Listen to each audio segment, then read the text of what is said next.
Paz e graça para você ligado nessa emissora. Estamos começando o seu programa de reflexão, entrevistas e debates de todas as noites. E o assunto hoje, naquele formato que você gosta, tal, com os debatedores se interrogando mutuamente, é a recriação do Estado de Israel.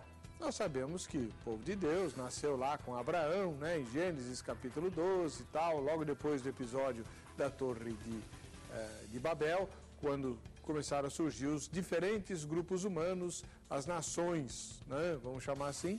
Deus escolheu uma para si, formando-a a partir de Abraão, e assim nasce Israel e tal. Pois muito bem. Depois, 70 da era cristã, a nação israelita praticamente desaparece em termos geográficos, né, porque os judeus são espalhados pelo mundo numa grande diáspora e voltam a se reunir por volta de 48, na primeira metade do século XX, mais exatamente, até que, nesse ano, a ONU decreta a recriação oficial do Estado de Israel. Esse ressurgimento da nação israelita com território, bandeira, hino, enfim, a recriação do país Israel, e não do povo, é o resultado de cumprimento de profecias. E quando a gente pergunta assim, não estamos querendo saber se Deus previu o que ia acontecer. Não, estamos dizendo que se é cumprimento de profecia, porque Deus assim o quis. Ele determinou isso e desenhou para que assim acontecesse com um propósito, já que Israel tem um papel destacado na história, principalmente como uma espécie de relógio ou ampulheta, né, dos tempos do fim. Quem crê assim, vê Israel desse modo. Mas é bem provável que essa recriação do Estado de Israel seja meramente o resultado das ações humanas, como aconteceram com várias outras nações, inclusive como está acontecendo agora com a Palestina. A ONU, este ano, pela primeira vez, deu voz, né, e assento a representantes oficiais do Estado palestino, tratando a Palestina como uma nação, exatamente como aconteceu com Israel em 1948. E isso é uma ação humana, uma conjuntura de fatores históricos dados pelos homens, sem a ingerência de Deus, muito menos sem a determinação profética de Deus nesse sentido. Nós devemos lembrar que 48 é absolutamente após, é logo depois, é em seguida ao escândalo absurdo do século XX, que foi o Holocausto. Então, a recriação de Israel seria uma espécie de indenização do mundo, né, aos judeus que foram sistemática e cruelmente massacrados durante o período de vigência do nazismo. Ação humana. O que você pensa a respeito? Tem dúvidas? Ótimo, eu também. Vamos tirá-las agora. Está no ar o Vejam Só.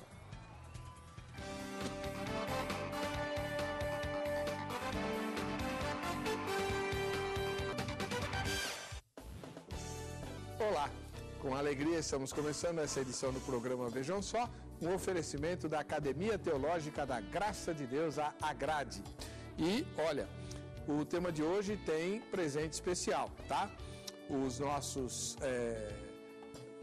cumprimentos a você que está nos assistindo e a nossa exortação para que você participe do debate votando em nossa enquete colocada na página do programa lá na internet, o vejamsó.com.br. Os nossos convidados de hoje, que vão se inquirir mutuamente, são o professor Carlos Caldas. Ele é professor de teologia e professor da Academia Teológica da Graça de Deus, a Agrade. Professor Carlos Caldas, seja muito bem-vindo. Paz e graça. Paz e graça, Heber. Paz e graça. Uma satisfação poder estar aqui. Tinha mais de um ano que eu não estava aqui no Vejam Só. Recentemente a gente participou de 2 ou 3 vezes pela rádio. Mas na televisão já tinha um tempinho. E se me permite, eu estou aqui com um misto de alegria e tristeza. A alegria é poder voltar, poder estar aqui. O tema é muito interessante, instigante e fascinante. Uma tristeza, porque é a primeira vez que eu participo do programa de TV depois da perda de uma pessoa que era fã incondicional do programa, que sempre acompanhava o programa, que era minha mãe. Nós a perdi em abril do ano passado, quase 2 anos então que eu não tinha chance de estar aqui, né? Então, é uma tristeza saber que se ela estivesse aqui, ela estaria nos acompanhando nesse exato momento, porque ela não perdia nenhuma vez. Que legal. Mas infelizmente não está mais entre nós. Aprove a Deus dos seus desígnios chamá-la. Então, é impossível estar aqui e não lembrar dela. Então, com todo respeito, eu queria compartilhar esse momento de alegria por um lado, mas tristeza por outro e esperança também ao mesmo tempo. Muito bem-vindo, professor Carlos Caldas, que é o editor de um livro muito, muito instigante, né? Teologia Nerd. Você entendeu direito. Teologia Nerd, olha lá, o teu livro, você viu o que o João fez, né? Olha lá. O cumprimento aí. Vida longa e prosperidade. Do Star Trek. O João é o nosso Trek aqui. Ele está mais para treco do que Trek, mas tudo bem. Então, o senhor não trouxe o livro, mas o professor Carlos Caldas reuniu um grupo de autores e produziu um livro chamado Teologia Nerd. Fala um tiquinho do livro. Falo. É uma tentativa de diálogo da fé cristã com essa grande manifestação da cultura popular que é conhecida pelo nome de nerd. Então, um exemplo rapidíssimo. O planeta polvorosa agora na expectativa do lançamento do episódio 7 do Guerra nas Estrelas. Já a venda da estreia já está esgotada, então vão ter filas quilométricas. Ninguém aguenta de ansiedade para ver, né, como é que vai ser o episódio 7. E aí surgiu a questão: qual que é o conteúdo teológico ou religioso que o Guerra nas Estrelas apresenta? Qual que é o conteúdo teológico ou religioso que o Jornada nas Estrelas apresenta? Qual que é o significado teológico ou religioso dos super-heróis? O Batman, o Superman, tem algum significado teológico? Se sim, qual é? Então, tentando responder essas perguntas, é que nós reunimos aí um grupo de colegas, de colaboradores, e foi uma alegria poder produzir o livro. Foi lançado em maio desse ano, no dia 25 do mês de maio, especificamente, que é o Dia Internacional do Orgulho Nerd, porque foi no dia 25 de maio de 1977 que saiu o primeiríssimo filme do Estrelas, o primeiro episódio da primeira trilogia. Né? E então, resumidissimamente, o nosso livro trata disso. Muito obrigado pela presença do senhor. Eu agradeço. Do outro lado, nós temos o pastor Ignaldo L. de Souza, pastor do Centro Evangelístico Vale da Bênção e parceiro nosso aqui do Vejam Só. Tudo bem, pastor? Tudo bem, mas feliz, mais uma vez, poder participar do programa e participar desse tema que eu gosto, né? Não só gosta, como sugeriu, né? O senhor é o sugestionou, a pessoa que sugeriu o tema e foi pautado. E ele vai defender este ponto de vista que está aqui, ó. O autor, ele é autor desse livro aqui, né? Israel, povo escolhido. Daqui a pouco você escuta durante a exposição do ponto de vista que ele vai defender, né? Obviamente o que está aqui no livro. Pastor Ignaldo, onde é o Vale da Bênção?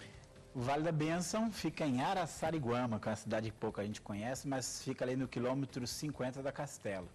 Então basta chegar no quilômetro 50 da Castelo, entrar à direita e você já vai se dirigir ao Vale da Bênção. Não tem quem não conheça ali, né? O Vale da Bênção está ali há 36 anos. 36 anos. Não é uma denominação. Não é denominação, é mais do que isso, né? Tem uma igreja lá, uma igreja local. Se eu quiser assistir o culto domingo lá, pode? Pode, quartas, domingo às 9h30 da manhã e às 19 horas você vai participar do culto lá. Legal. Muito bem.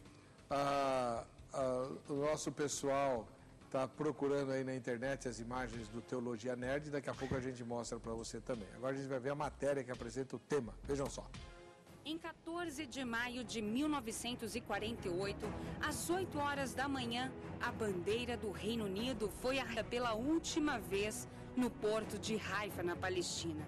As tropas militares britânicas desmontaram suas bases e instalações, deixando a Terra Santa antes mesmo da transferência do governo para os habitantes locais.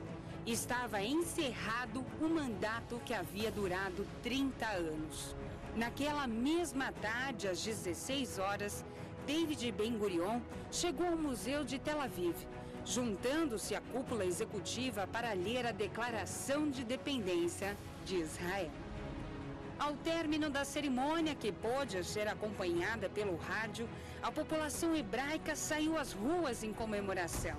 Mas, em contrapartida, não demoraria a se manifestar a Liga Árabe, que se mobilizou imediatamente com 30 mil soldados, dando início a combate ferrenho em todos os lados da fronteira palestina. O Conselho de Segurança das Nações Unidas interveio com um acordo de cessar-fogo válido por um mês. Mas em 1948 não seria o último ano de confronto entre esses dois povos. Em 1956, Israel enfrentou o Egito em uma crise motivada pelo Canal de Suez. Mas o conflito foi definido fora do campo de batalha, com a confirmação pela ONU da soberania do Egito sobre o canal, após forte pressão internacional sobre Israel, França e Grã-Bretanha.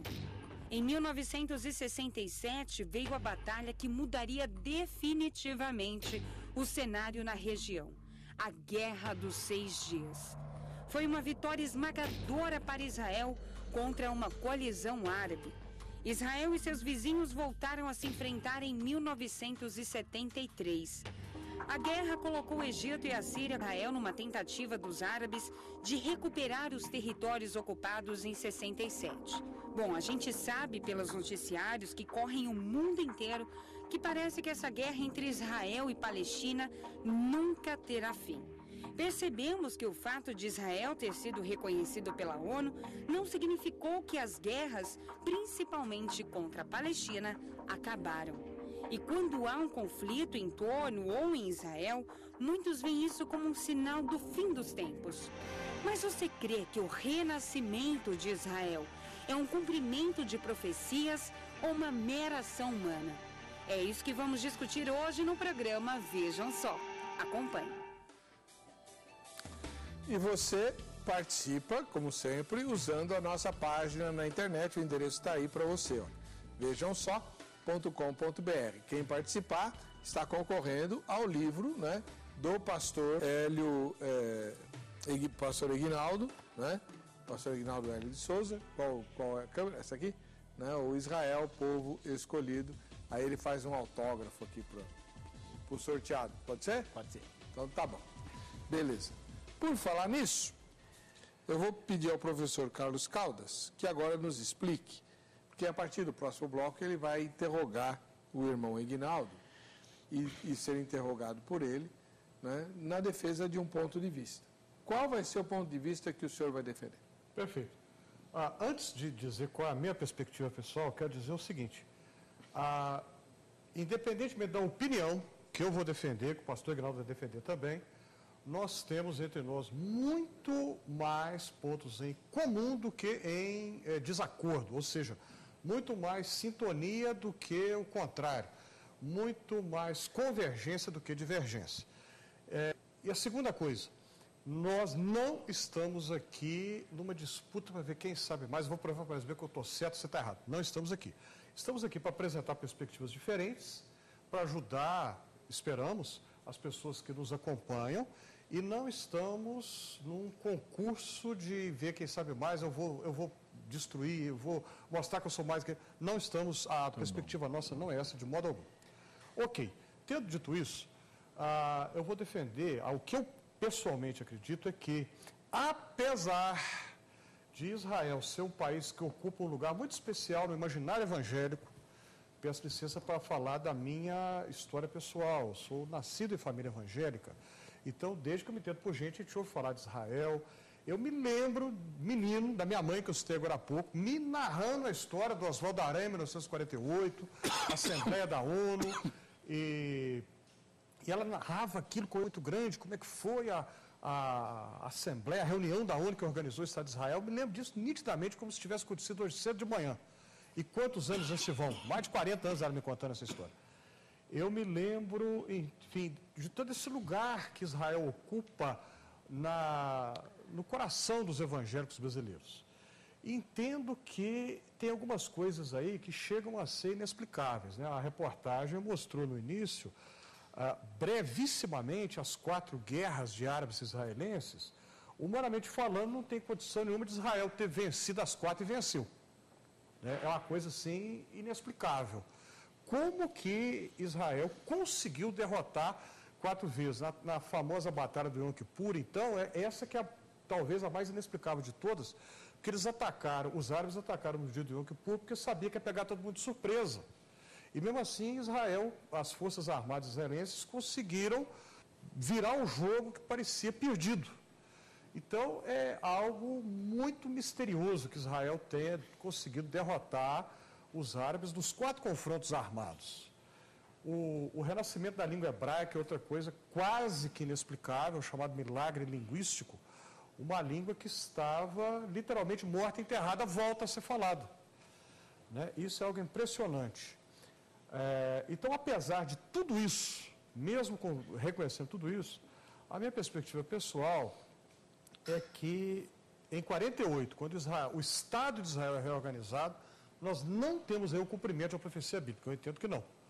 Eu entendo que é um conjunto de ações humanas, existe algo, me perdoe a repetição, misterioso, difícil de entender, mas eu não acredito que nós estejamos diante de um cumprimento de uma profecia bíblica. Mais do que isso, nós vamos falar daqui a pouco. Perfeito. Caldas, muito obrigado por ter aceitado o nosso convite, representando esse papel. Muitos irmãos têm essa opinião que o senhor, mas não têm coragem de vir à televisão. Verdade. Por quê? Porque a imensa maioria do povo evangélico esposa um posicionamento exegético, que conhecido como...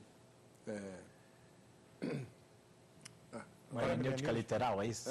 Literal? Não, uma hermenêutica do dispensacionalismo. Pré-milenismo dispensacionalista. O dispensacionalista.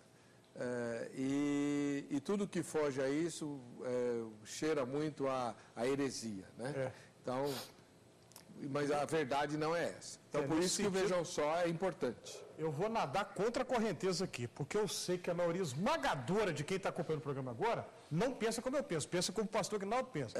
Mas nós vamos discutir isso depois. Agora, achamos o livro do professor Carlos Caldas. Olha lá. Tem como mostrar? Olha, é esse aí. Teologia Nerd. Esse robô aí qual que é, hein? É a tentativa de unir teologia nerd, porque é um robô orando. Ah, tá. É um robô que está fazendo oração. A ideia do capista, né, foi pensar algo assim, que una os dois temas, a imagem de um robô com as mãos postas em oração. Bem. Legal. Parabéns pelo livro. Obrigado. Vamos lá. Irmão pastor Aguinaldo, e o seu ponto de vista qual vai ser? Agora, é óbvio, né, que foi um cumprimento de profecia divina, como foi dito aqui. Mas acho que uma coisa importante de falar é a seguinte: às vezes as pessoas pensam que essa ideia de Israel como cumprimento de profecia bíblica é algo que vai surgir quando está acontecendo a votação, quando parece que não vai ter jeito, aquilo realmente vai acontecer. Isso não é verdade. Os reformadores, na maioria das vezes, trouxeram toda a sua bagagem da Idade Média, com relação aos judeus. Mas começa a haver uma mudança a partir dos puritanos.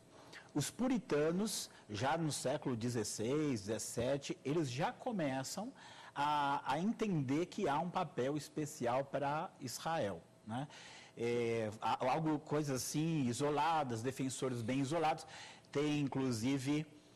o Isaac Newton, ele faz uma defesa de que Israel haveria de renascer. O Isaac Newton, ele tem um livro sobre profecias de Daniel e Apocalipse. Ele já fala sobre o renascimento de Israel. Mas separei aqui algumas coisas que até para mim mesmo foi surpreendente. Então, aqui do Jonathan Edwards, avivalista ali do século XVIII, que ele escreve assim: é mais que evidente que os judeus retornarão para a sua terra, pois até agora nunca ocuparam nem a 4ª parte do que lhes foi prometido, desde o Mar Vermelho até o Rio Eufrates. Então aqui é século XVIII, 200 antes daquilo acontecer. Depois tem aqui Charles Spurgeon, 3 sermões dele em que ele vai falar sobre esse assunto. Então, o sermão dele de 1855, ele diz assim: creio que não tratamos a restituição da nação judaica com a devida seriedade. Se existe algo na Bíblia que foi prometido, então, com certeza é isto. Eu imagino que as pessoas não consigam ler a Bíblia sem ver nitidamente que haverá uma concreta restauração dos filhos de Israel, que este dia aconteça logo. Aí mais uma dele no sermão de 57, 1857. O judeu foi derrotado, ele é um homem dominado, sua terra foi confiscada, ele ainda tem uma história que está por acontecer, que será maior e mais gloriosa do que a história de qualquer nação que já tenha existido. E aí, aqui o último sermão de 1864, ele diz assim: nosso texto, que era Ezequiel 37, vemos claramente que, primeiramente, os judeus terão sua restauração política. Isso significa que eles terão novamente seu território próprio e sua própria nacionalidade. Em segundo lugar, acontecerá uma restauração espiritual, sim, a conversão das tribos de Israel. Então você vê assim que, na verdade, você já tinha toda uma corrente, que não era a corrente predominante, mas uma corrente que entendia que Israel ia renascer. Outro ponto que, às vezes, historicamente, as pessoas não sabem, mas aquela decisão da ONU, ela só foi acontecer, ela acontece em 1947, 50 anos antes começa o movimento sionista. Ou seja, aquilo já vinha uma luta longa, com vários participantes, vários atores históricos, e até mesmo, há um livro que é um clássico da Betânia que chama O Intercessor. E você vai ver ele intercedendo continuamente pelos judeus, pelo renascimento da terra, contra Hitler. Então você vê assim que já havia uma bem forte, antes mesmo do dispensacionalismo surgir. Os puritanos, eles tinham uma herança de que havia um papel especial para Israel. Então... Muito bem. Então, você ouviu os dois pontos de vista. A partir do próximo bloco, eles vão se enfrentar. Você nasceu em que ano, professor? 63. E, irmão? 70. Então, é o professor Carlos Caldas que vai começar. Né? Ele é o mais velho, é ele que vai começar no próximo bloco. Tá? Ele vai começar perguntando. Mas não, calma lá, não vai embora não, que tem a pergunta da enquete para você e tem depois um negocinho bacana para eu te mostrar aí. Vamos lá. Lá na página do programa na internet, vejam só.com.br, você vai encontrar a seguinte pergunta: as vitórias bélicas de Israel foram, primeira resposta, conquistadas através do esforço militar israelense. Segunda resposta, conquistadas com o auxílio direto de Deus. Terceira resposta, não sei ou nenhuma das anteriores. Muito boa essa pergunta. As guerras que Israel teve, e venceu todas, foram conquistadas. As vitórias foram conquistadas pela força do exército, né, militar, esforço militar israelense, ou conquistadas com auxílio direto. Foi milagre, né? Quem acha que foi milagre, vota na segunda. E quem não sabe, vota na terceira, ou não concorda com as opções anteriores. Votou na enquete, você está concorrendo ao livro do pastor Ignaldo, autografado. Tá bom? Então, meu irmão, mas eu faço as perguntas de uma vez, uma de cada vez? Uma só. Uma de cada vez, primeira. ok. Então, a primeira pergunta é a seguinte. Paulo, escrevendo aos Gálatas, capítulo 6, versículo 16, ele fala do Israel de Deus. Na sua opinião, quem é o Israel de Deus de Gálatas 6, 16? Esse é um trecho difícil, né?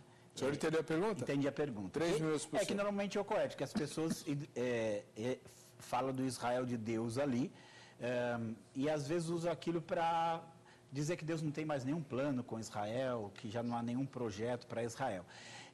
Ali, todas as interpretações e comentários que eu vi, nenhum foi conclusivo. Tá? Um comentário que eu vi é que o Israel de Deus ali podia se referir àquele grupo de judeus que realmente reconheceram Jesus como seu Messias. Porque o que acontece? As pessoas, elas têm uma noção errada, às vezes fala assim, Israel rejeitou ao Messias, rejeitou a Cristo. Normalmente a gente ouve muito isso. Outro comentário muito forte que nós temos, esse entrou no imaginário popular, os judeus foram que mataram Jesus. E essa ideia teve consequências drásticas na história, né? O famoso deicídio lá do João Crisóstomo. E o que acontece? Quando você lê a Bíblia, não foi isso que aconteceu. Não houve uma rejeição geral, não houve a aceitação nacional que deveria ter acontecido. Mas se você olhar, os discípulos eram judeus, os do dia do Pentecostes eram judeus, os 3.000 convertidos eram judeus, 5.000 eram judeus. Durante um bom tempo, você tem a maior parte que está se convertendo são judeus. Quando você chega, é curioso assim, lá em Atos 21, quando Paulo chega lá e ele conversa com Tiago, Tiago diz assim, olha, tem milhões de judeus que creem que são zelosos na lei. Então você tinha um número muito grande de judeus que haviam reconhecido a Jesus como Messias. Então alguns acreditam que essa referência ao Israel de Deus era essa parte do povo de Israel que realmente havia reconhecido que Jesus era o Messias. Esse Israel é o Israel salvo, é o Israel que vai compor a igreja junto com os gentios salvos, como nós temos ali em Efésios capítulo 2. Capítulo 2 nós vemos aqui estava Israel, que tinha as alianças, tinha a promessa, conhecia Deus, e tinha os gentios que não conheciam nada disso. Jesus derruba a parede e aí diz que faz dos dois povos um só, o novo homem, que é a igreja.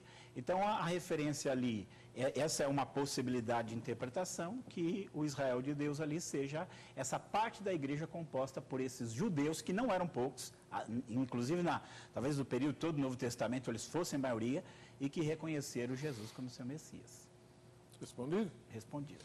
Muito bem. Então, vamos ao primeiro comentário do pastor Carlos a respeito da resposta que ele ouviu. Ok. Eu vou pegar o gancho de uma das últimas frases da sua fala, né, de que, a meu ver, penso eu, o melhor para entender o Gálatas 6,16 é o povo de Deus, que já não vai fazer distinção mais se é judeu ou não. Porque para nós hoje não é um problema, mas no tempo do Novo Testamento era um problema muito grave. O relacionamento na igreja entre judeus que acreditam que Jesus é o Messias e não judeus que acreditam que Jesus é o Messias. Isso foi muito tenso em todo o período do Novo Testamento. Hoje, nós que estamos 2000 anos depois, para nós já é uma coisa resolvida, mas naquela época não. Né? E eu entendo que o grande argumento de Paulo em Gálatas, a tecla na qual Paulo bate em tempo todo, Romanos também, e que, a meu ver, é central para entender a teologia de Paulo, é que Jesus é o Messias. Mas o Messias que veio para todos e não só para o Israel.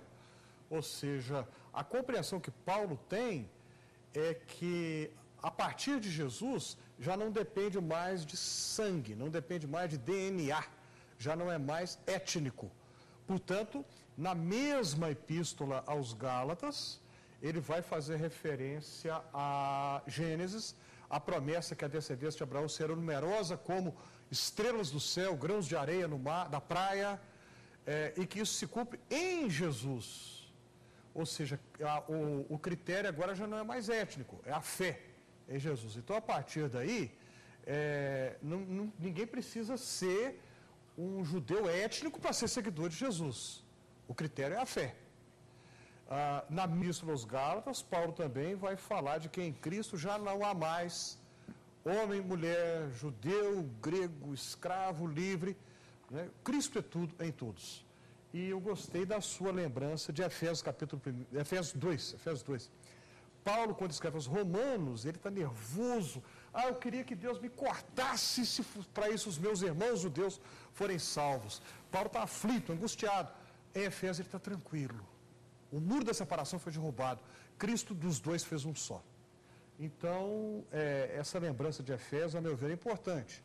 Né? Agora é uma coisa só, um povo de Deus, e não dois povos de Deus, mas um povo só. Muito obrigado, professor. Irmão Ignaldo, pastor Ignaldo, né? É sua vez agora de fazer a primeira pergunta. Minha pergunta é a seguinte: se nós lemos o Antigo Testamento, principalmente, não que o Novo também não tenha suas, o Antigo Testamento, nós vamos encontrar muitas profecias a respeito do renascimento de Israel. Como eu expus aqui no começo, você teve muitos estudiosos, homens de Deus, não só de uma linha, mas de linhas diferentes, que entenderam que havia ainda um projeto dentro da história para o Israel étnico. Então, durante séculos, a gente pode falar em séculos, essa crença de que Israel ia ser restaurado como nação, ela existiu na igreja. Ela pode hoje ser até predominante, mas sem ser predominante, ela existiu na igreja. Eles tinham essa esperança. Isso teve uma concretização histórica. Isso se concretizou na história, em 1948, dentro daquela perspectiva bíblica e da perspectiva dos estudiosos bíblicos. Israel voltou a existir. Com todas as tentativas de destruí-lo, também não conseguiu, dessa maneira misteriosa que você falou. Aí a minha pergunta é a seguinte: duvidar que o Israel seja o cumprimento de profecia, não é um pouco de ceticismo? Não é um pouco de ceticismo? Você não poderia aplicar esse ceticismo a outros eventos históricos que também foram cumprimento de profecias? Compreendeu, professor? Entendi. 3 minutos. Então, vamos lá. É muito comum referir-se a Ezequiel, o Vale de Ossos Secos, como tendo sido a profecia que encontrou cumprimento em 1948. Cumpriu-se. Então, os ossos secos que o Ezequiel viu e que voltaram à vida, isso é o cumprimento que o Ezequiel previu séculos e séculos atrás. Ok. Mas, aí eu vou responder uma pergunta com outra pergunta.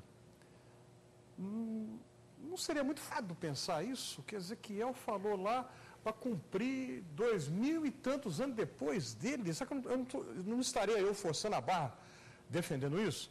Não é muito mais coerente com a história bíblica pensar que a profecia de Ezequiel se cumpre com a volta do povo do exílio da Babilônia? Não teria sido ali o cumprimento quando o povo volta do exílio, porque quando eles vão para o exílio, acabou, né? Humanamente falando, Israel acabou, não tem Israel mais. Acabou. Onde está o descendente de Davi? Segundo Samuel 7 fala que nunca ia faltar descendente de Davi para se assentar no trono. Cadê esse descendente? Ele não está aí mais. Acabou. A raiz de Jessé foi cortada. Nós não temos mais um trono. Israel acabou. Mas de repente Israel volta. E nós temos salmos que falam disso, né? Restaurou a sorte de Sião, ficamos como quem sonha. Então, o que eu poderia dizer é que a volta de Israel do exílio é melhor entendida como cumprimento disso, porque se eu não entender assim, eu vou ter 2 cumprimentos. Cumpriu lá e depois tornou a cumprir? Não faz sentido. Então vamos imaginar, faz de conta que o mundo ainda tenha 20 mil anos de história para frente. Se daqui a 500 anos Israel acabar, ele vai tornar a ter um outro renascimento mais 1000 anos depois, entende? Então são vários cumprimentos, vão tendo vários cumprimentos.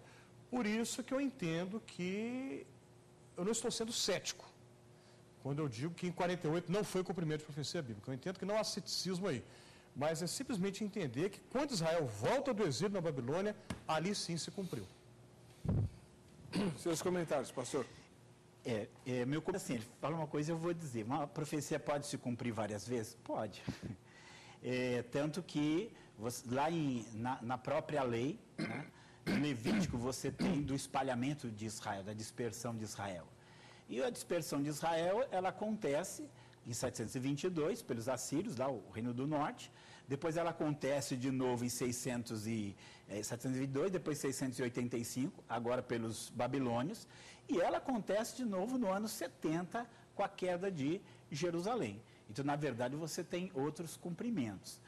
Até mesmo aquela profecia da abominação no lugar santo que Daniel fala, muitos entenderam claramente que o Antíoco Epifânio, quando mandou colocar lá, era o cumprimento. Mas Jesus, em Mateus 24, ele fala de novo. Ele fala, quando vê aquilo que falou o profeta Daniel, que a abominação está no lugar santo, quem lê entenda. Ou seja, ele diz que ainda tem um cumprimento.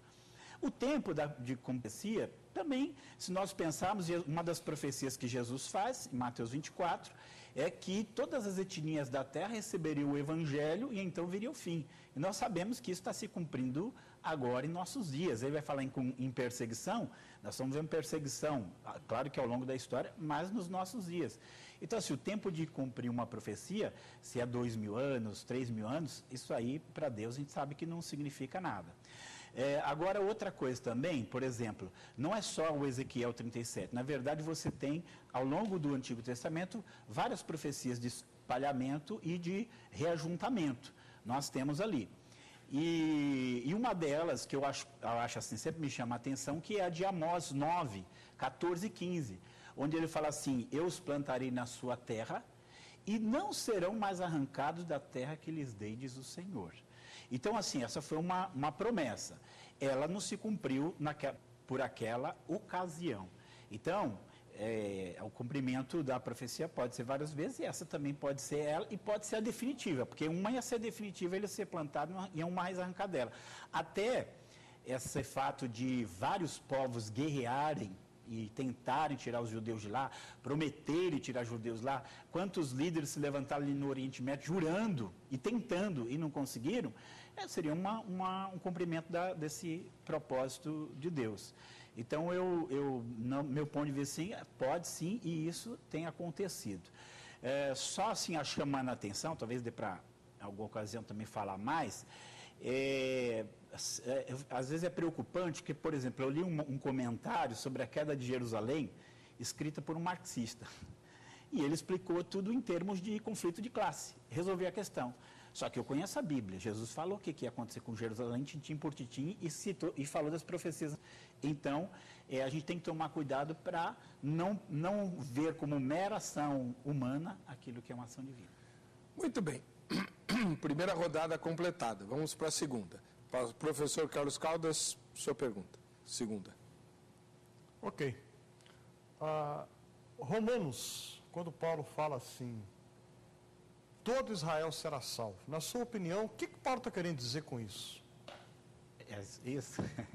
Essa é a pergunta. Essa é a pergunta, já perguntei. 3 minutos. Assim, todo Israel é todo Israel. Todo Israel. Então vamos lá. Primeira coisa, a gente tem que pensar, quando você lê o Antigo Testamento, nós temos que pensar que o Novo Testamento é informação. Quando você lê o Antigo Testamento, ele vai falar sobre o reino de Israel, vai falar como Israel é exaltado entre as nações, vai falar uma série de coisas que eram entendido pelos judeus como o quê? Como a sua nação, como a sua... Isso continua neles. Jesus ficou 40 dias falando do reino de Deus para eles, diz lá, começo de Atos. E aí, no final, eles ainda falam assim, Senhor, restaurarás tu neste tempo o reino a Israel? Ou seja, eles entendiam que aquelas profecias estavam ainda aguardando cumprimento. Jesus não respondeu para eles, não esquece isso aí que agora é diferente. Não, Jesus falou assim, não vos compete saber os tempos e as estações que o Pai estabeleceu pelo próprio Deus. Mas agora vocês vão ser minhas testemunhas até o confim da terra. Era óbvio que Paulo, pensa bem você, o que Paulo tinha nas mãos? Muitas daquelas profecias de Israel como nação, como povo, Deus abençoando, Jerusalém como centro das nações, isso é muito claro assim, no Antigo Testamento. Mas agora ele olha e não foi isso que aconteceu. Na verdade, o povo de Israel continua ali sem destaque. E aí, Romanos 9 a 11, ele vai explicar, ele vai trazer a explicação do plano de Deus para com Israel.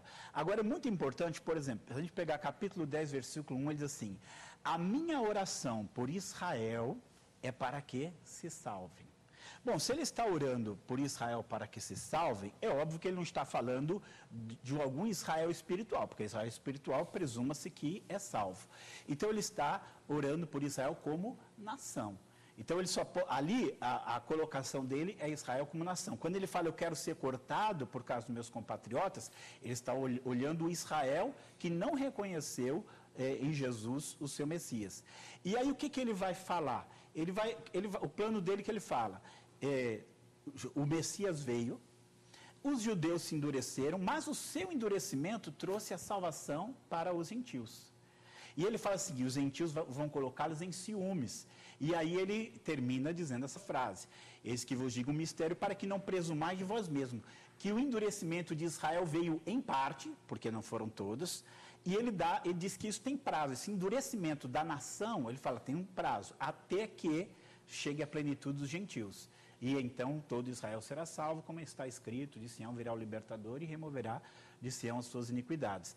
E aí ele conclui dizendo, quanto ao inimigo, realmente eles quanto ao evangelho, realmente eles são inimigos por causa de vós, mas quanto a eles são amados por causa dos patriarcas, porque os dons e as vocações de Deus são irrevogáveis. Professor Carlos? Ok.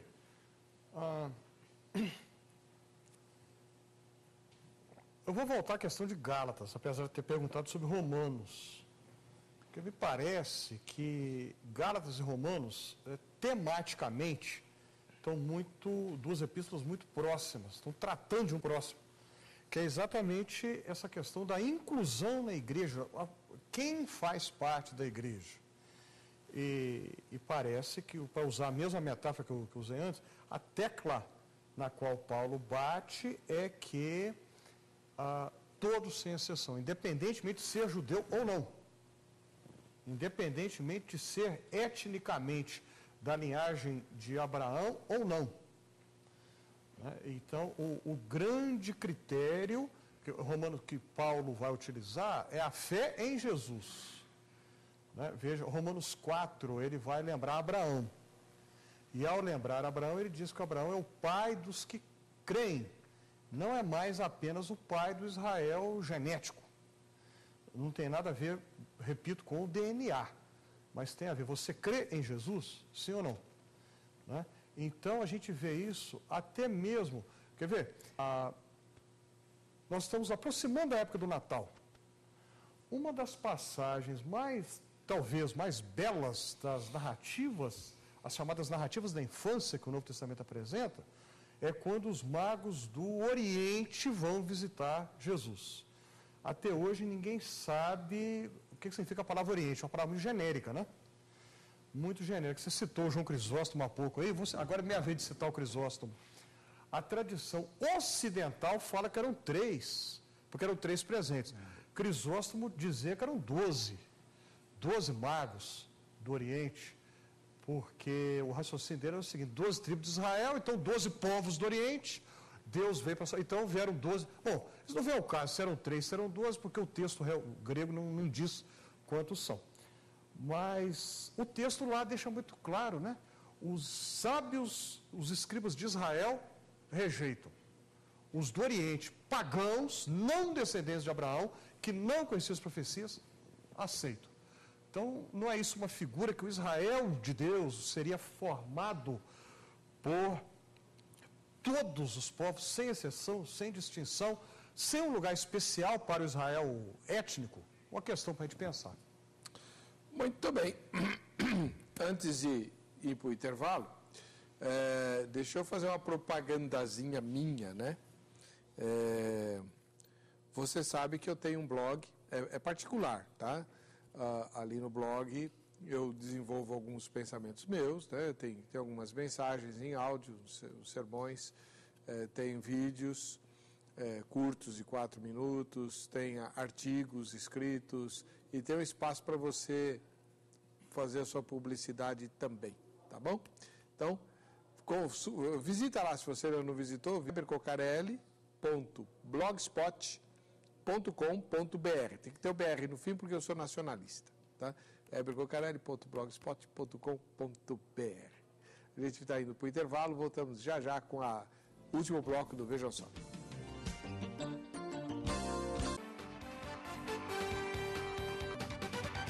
Muito bem, voltando aqui para o nosso debate, é hora da segunda pergunta do pastor Ignaldo. Pode fazer, pastor. Então, minha pergunta é a seguinte, quando a gente olha a relação entre o cristianismo e os judeus ao longo da história, foi muito ruim. O antissemitismo cristão ele foi uma coisa terrível, né? E ele não acabou com os reformadores. Lutero tem um livro dele de 1543, que é dos judeus suas mentiras, que o Hitler, inclusive, publicou na época dele.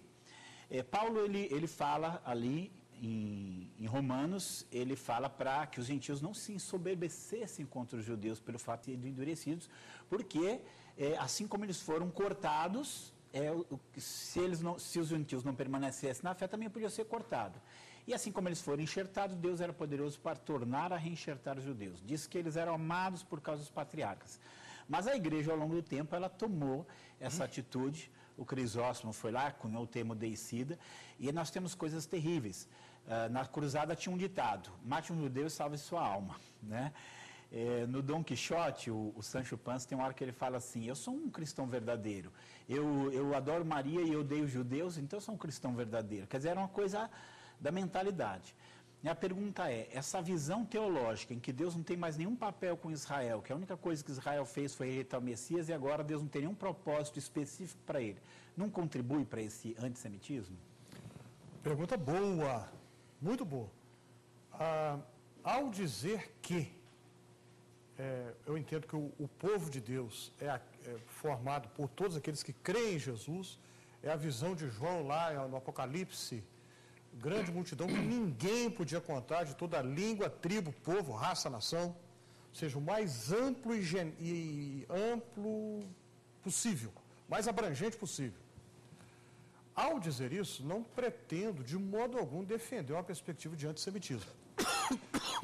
Concordo que o antissemitismo é deplorável, concordo com isso, concordo que é uma vergonha que o cristianismo carrega já há séculos. Concordo que durante a Idade Média o antissemitismo muitas vezes era algo patológico, absolutamente insano. Isso chega aqui no Brasil, no tempo do Brasil colônia, né? Via Portugal, a presença portuguesa, a religiosidade popular brasileira na época do Brasil colônia, traz da Europa essa onda de antissemitismo. Por exemplo, quem leu o romance A Muralha, da Diná Silveira de Queiroz, o romance foi escrito em 1954, que foi o ano do 4º centenário da cidade de São Paulo, e aí no ano 2000 a Rede Globo transformou em série de televisão. Lá no A Muralha, a Diná Silveira de Queiroz, evidentemente ela pesquisou muito para fazer o livro dela, ela deixa claro como que havia antissemitismo no Brasil colônia. Eu não, de modo algum, não pretendo defender isso. De modo algum, né, longe de mim. Agora, como todo extremo é perigoso, a gente tem que tomar cuidado para não cair de um extremo no outro. Um extremo é o antissemitismo, é errado. Lutero, com todo o respeito que nós temos pela figura do Lutero, ele foi brilhante em muitos aspectos. Que todo mundo vai entender. Um herói que nós temos é o Lutero. Mas realmente o livro dele contra os judeus realmente foi um erro de Lutero, lamentável, né? Deplorável, porque ele escreve com muita raiva, né? Que o Lutero era muito passional. Quando ele gostava mesmo. Quando ele detestava com todas as forças. Ele errou, né? Não tem como defender. Agora, o outro extremo é o extremo de cair numa situação que nós vemos que é muito comum em muitos evangélicos, que eu vejo que se manifesta de duas maneiras. Uma de querer fazer uma israelitização da liturgia. Biblicamente eu não vejo como defender isso. A segunda manifestação do outro extremo é o de que a gente vê, por exemplo, a política externa norte-americana para o Oriente Médio. Não importa qual partido esteja no poder, ou democrata ou republicano, não importa. A política externa norte-americana para o Oriente Médio nunca muda. Qual é? É defender Israel até quando Israel está errado. Israel, que eu digo, o Estado de Israel, né? O Estado de Israel pode estar errado, os Estados Unidos vai defender assim mesmo. Por quê? É um exemplo do outro extremo, que eu acho que, a meu ver, também é errado, que é motivado por uma teologia pré-milenista dispensacionalista, achar que o Israel, aquela famosa frase que o Vinho Malgo popularizou no Brasil, né, chamada meia-noite, Israel, o ponteiro no relógio mundial de Deus, referindo-se ao Israel étnico. Eu acho que não é por aí. Percebe? Então são dois extremos que nós devemos evitar, nenhum nem outro. Obrigado. Agora posso comentar, né? 3 minutos. Não, muito 3 bom. e meio. 3,5, tá bom. Também eu coloco isso, inclusive tem um texto meu chamado A Mãe de Israel com Sabedoria e Equilíbrio, porque nós sabemos que qualquer coisa é possível se desequilibrar. E as pessoas têm a tendência a ir de um extremo para outro extremo, né? Então, tem gente que ele já quer pôr que paz, que se circuncidar, judeu talite, quer virar judeu. Isso a gente sabe que... Tem uma igreja que está fazendo isso aí hoje, né? Não, os extremos eles acontecem. Agora, nem um extremo ou outro se justifica. O caminho da Bíblia é sempre o caminho do meio, né? Não te desviarás nem para a direita nem para a esquerda. Então, isso também não significa porque você tem os extremistas. Eu falo, a igreja odiou Israel durante séculos. Ela, de repente, foi ensinada que não, que ela tinha que amar. Nisso aí, ela, às vezes, amou além do que deveria. Agora, uma coisa é bom assim tocado, outra vez que a gente debateu aqui, o pessoal entra muito nessa questão, porque Estados Unidos apoia Israel, então, eles dão a impressão assim, que Israel só existe por causa dos Estados Unidos. E aí, aí onde entra, eu propus até o tema, não é fácil a gente determinar vai a ação divina e onde vai a ação humana. Até hoje tem briga sobre isso. Mais uma coisa, nós sabemos, os cumprimentos das profecias, eles sempre tiveram convergência de fatores históricos, né? Sempre. Você vai achar, quando você vai olhar a própria crucificação de Jesus, diz que se juntou lá o Pilatos, o Herodes, com os gentios e o povo de Israel, está lá Atos 4, e fizeram o que a tua mão tinha determinado que se havia de fazer. Então, quem foi lá, quem acusou, quem apontou, quem fez tudo aquilo, é óbvio, foi Pilatos, foi o Herodes, foram os gentios, foram os judeus, tem todo um grupo ali relacionado. Mas eles estavam cumprindo aquilo que era o propósito de Deus. Quando você vai olhar, por exemplo, o renascimento de Israel em 535, quando Ciro faz o decreto, muita gente não sabe, mas a Pérsia ele tinha uma política diferente. A política deles não era como a dos babilônios, dos assírios, de povos. Eles não tinham isso, e também eles tinham uma política religiosa muito mais tolerante. Então, ele, na verdade, não foi só Israel que ele mandou votar, ele mandou votar vários povos. Então, por exemplo, eu já vi o caso até de uma judia, Helena Salem, naquela série de Primeiros Passos, ali, a questão palestina, ela fala assim que Israel renasceu em 1948 por causa do nacionalismo. Então, eu posso dizer que ele também renasceu em 535 porque era a política do governo persa. Não, gente, realmente aquela foi a política do governo persa. Mas há um Deus por trás da história fazendo tudo convergir para os seus propósitos. Quer saber? Até os russos votaram a favor da restauração de Israel. Por quê? Porque muitos dos líderes eram socialistas, então eles queriam puxar para o lado dele. Depois ficaram com raiva porque Israel acabou não indo para o lado dele. Ou seja, até os russos, que eram inimigos dos Estados Unidos, apoiaram. Então, quando Deus tem os seus propósitos, ele vai fazer convergir e vai usar quem estiver à sua disposição. Hoje, nós temos a oportunidade de ver esse milagre da profecia cumprida e ver todos os detalhes históricos. Mas nós não estávamos lá para ver todos os detalhes históricos. Nós íamos ver que o Israel daquela época também cometeu erros, que a Pérsia também não era nenhuma santidade de nação. Então, você vai ver que, olhando por esse olhar, o que nós temos que entender havia profecias, pessoas entenderam isso, crentes oraram para que isso acontecesse e aconteceu. E então a gente só pode entender que é o cumprimento do propósito de Deus. Bom, vamos para a última pergunta de cada um dos debatedores e, se houver tempo, vocês vão responder a pergunta gravada também, tá? Professor Carlos Caldas, sua última pergunta. Como explicar que alguns judeus, não estou me referindo a cristãos, judeus, e não a todos os judeus, alguns, os chamados ultra-ortodoxos, não aceitam o Estado de Israel organizado em 48, porque eles entendem que isso é secular, é uma ação humana, então não tem nada de divino, aí eles rejeitam o Estado de Israel. Como entender isso, então? Fantástico. Eu vou dizer por quê. O cumprimento da profecia não requer dos participantes consciência disso. Né? Os propósitos de Deus vão se cumprir. Por que eu digo que isso é fantástico? Na verdade, você tinha assim na Europa, você tinha dois grupos de judeus. Você tinha os judeus do norte da Europa, que eram os askenazins, eles eram muito religiosos, geralmente pobres, mas que tinham uma confiança muito grande de que Deus ia restaurar Israel. Então, muitos deles emigraram né, para lá. O Ben Gurion, que foi o líder, né, o primeiro-ministro, ele mesmo fazia parte de uma família que esse amor por Sião, tinha um grupo chamado Amor por Sião, já trabalhava para ir lá para a Palestina para restabelecer a terra lá. Só que o grupo da Europa Ocidental, eles eram judeus normalmente secularizados, que não se afastaram das suas raízes judaicas e faziam, inclusive, parte de um grupo chamado judeus assimilados. O que era judeu assimilado?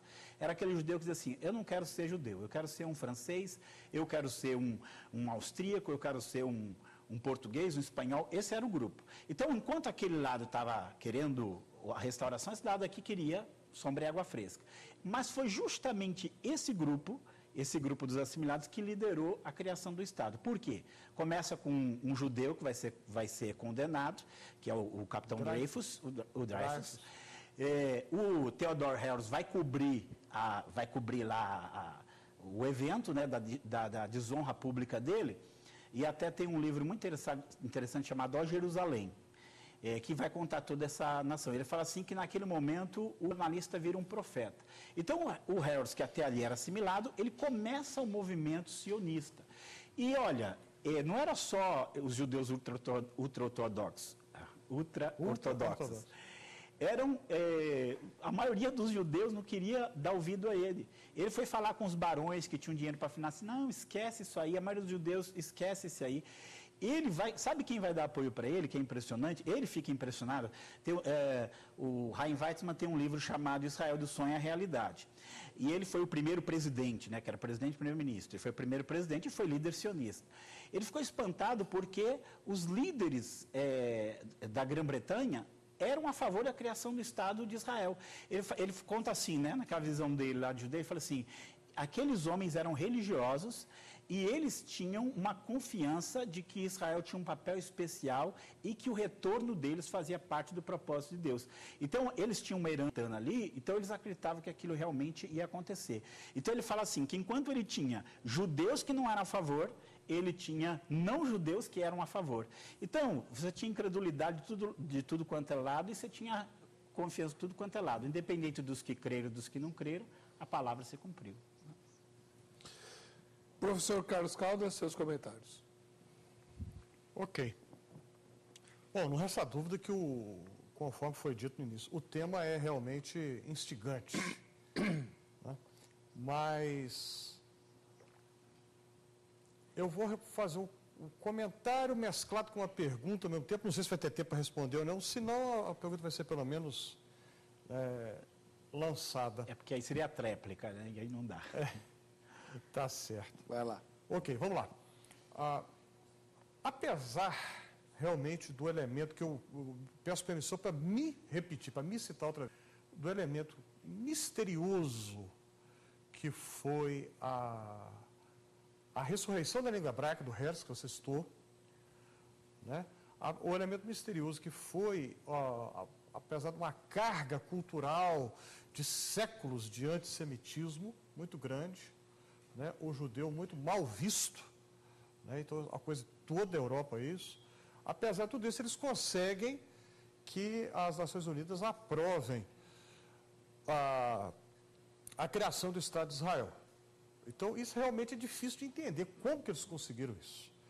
Mas, apesar disso, eu ainda insisto que me soa, hermeneuticamente falando, me soa muito forçado que, à luz da teologia de Paulo, da insistência de Paulo, que o povo de Deus seja os que creem em Jesus e não apenas por Israel étnico, à luz disso aí me soa muito forçado que a organização de Israel seja o cumprimento de uma profecia. Entendeu? Eu entendo que tem até um elemento aí, vamos dizer assim, de uma bênção divina. Mas eu não sei se dá para dizer, eu não fico confortável em admitir que isso aí seja o cumprimento de uma profecia. Porque, de novo, Paulo, o que ele vai bater em todo o tempo que a gente vai ver, em todo o Novo Testamento, é a abertura, a radicalidade da inclusão. O povo de Deus é formado por todos. todos aqueles que se comprometem com Jesus, com o projeto que Jesus veio apresentar, com o seu sacrifício, com o que ele apresentou. Então, se é assim, então, como eu vejo lugar para encaixar uma restauração política de Israel dentro do projeto divino? Para mim não faz muito sentido, não sei se eu estou sendo claro no que eu estou dizendo, mas eu não vejo muito sentido, porque o povo de Deus, em Paulo, em João, no Novo Testamento como um todo, é formado dos que creem em Cristo. Se é formado pelos que creem em Jesus, independentemente de serem ou não judeus, para que ter uma organização da nação de Israel como sendo cumprimento de profecia? Eu acho que não faz sentido. Bom, se o reverendo Weber permitir, eu gostaria de responder. O senhor tem uma última pergunta. Então, mas se permitisse, eu Transforma responderia seu dele. comentário em pergunta. Poderia? Se ele permitir, eu faria isso. Ah, vai. Então tá. Paulo diz assim, ele fala assim, porque em Cristo Jesus não há homem nem mulher, nem servo nem livre, nem judeu nem gentil. Ele fala isso. Pois todos vós sois um em Cristo. Aí eu faço a seguinte pergunta. Então, em Cristo não há homem nem mulher. O homem e a mulher perdem a sua identidade? Ele deixa de ser homem, ela deixa de ser mulher? O servo e o escravo perdem a sua identidade? O servo continua sendo servo, ele é um servo em Cristo, ele é um senhor em Cristo. Ele é um homem em Cristo, ele é uma mulher em Cristo. O judeu é um judeu em Cristo e o gentil é um gentil em Cristo. A grande questão é que a gente acha que isso tira a identidade de cada povo. Na verdade, essa identificação judeus e gentios, ela permanece. Ela vai permanecer. Tem uma frase até do Besançon, aquele livro que eu citei lá da Infelicidade do Século, que ele fala assim, que a identidade judaica nunca conseguiu ser apagada, nem mesmo quando os judeus não a desejaram. Então, 2000 anos se passaram de tentativa dos povos de apagar a identidade judaica, dos próprios judeus que poderia naturalmente ter se misturado e perdido essa identidade, e até mesmo tentativa deles, como no movimento assimilacionista, tentar apagar, mas a identidade não apagou. Então, continua existindo judeus e não judeus. E a sua pergunta? Não, mas eu devo responder ele. Já foi. Tá. O que eu ia falar assim, vou falar uma frase do Lloyd Jones, do livro dele, do Temor à Fé, que ele fala assim, que a gente acha que a Bíblia é só um livro de manual de salvação. Mas o plano de Deus é muito mais amplo, a salvação é apenas algo dentro dali. A minha pergunta é, qual é o problema do renascimento de Israel ser o cumprimento de uma profecia bíblica? Acredite se quiser, eu estava querendo te fazer essa pergunta às avessas. Que legal. Acredite se quiser, eu estava com essa pergunta aqui para te fazer, mas ao contrário. Qual o problema? Então, pode ser que eu esteja errado na minha perspectiva.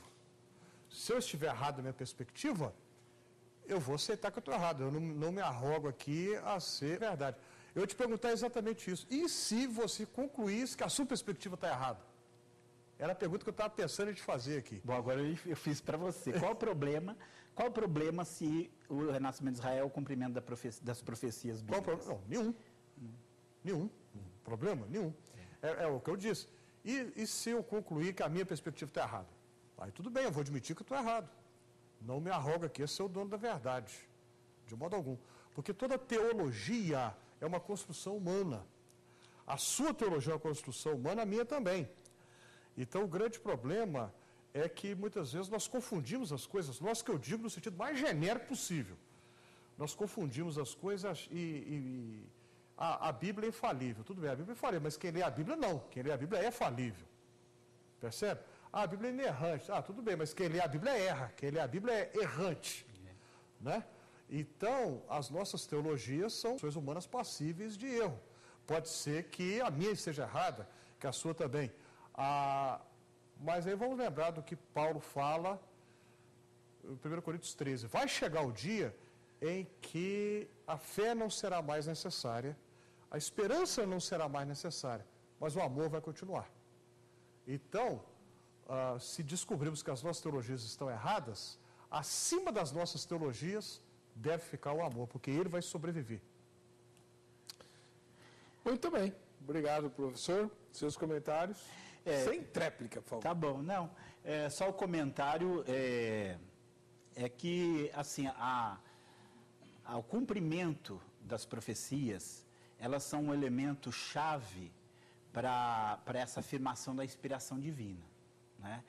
Eu gosto muito assim, a Bíblia ela é toda profecias. Tem uma profecia assim, bem discreta que Jesus faz daquela mulher com vaso de alabastro, e Jesus fala assim, olha, eu vou dizer para vocês, no mundo inteiro, onde o evangelho for pregado, vai ser dito o que ela fez para a memória sua. Aquilo é uma profecia de que se cumpriu em nossos dias. Ele está lá numa terra subjugada, 2000 anos atrás, e ele está dizendo que o evangelho vai para o mundo inteiro e que a história dela vai para o mundo inteiro, e o evangelho foi e a história foi. Então, o cumprimento de profecias bíblicas é algo muito edificante. Então, você imagina que você tem um conjunto de profecias que fala da restauração de Israel, a restauração à terra, a restauração econômica, a restauração das cidades, o florescimento do deserto, todas elas se cumprindo em nossos dias. Sendo que, já como eu disse, há séculos, várias pessoas têm chamado a atenção para esse fato. De repente isso acontece, isso é algo maravilhoso, isso é algo tremendo. Isso aumenta a nossa fé na Bíblia, isso aumenta a nossa confiança que Deus é Senhor de toda a história, que contra toda perspectiva histórica e contra até mesmo a própria crença de alguns judeus, Deus fez o que Ele disse que ia fazer. Então eu julgo isso um fato assim muito edificante.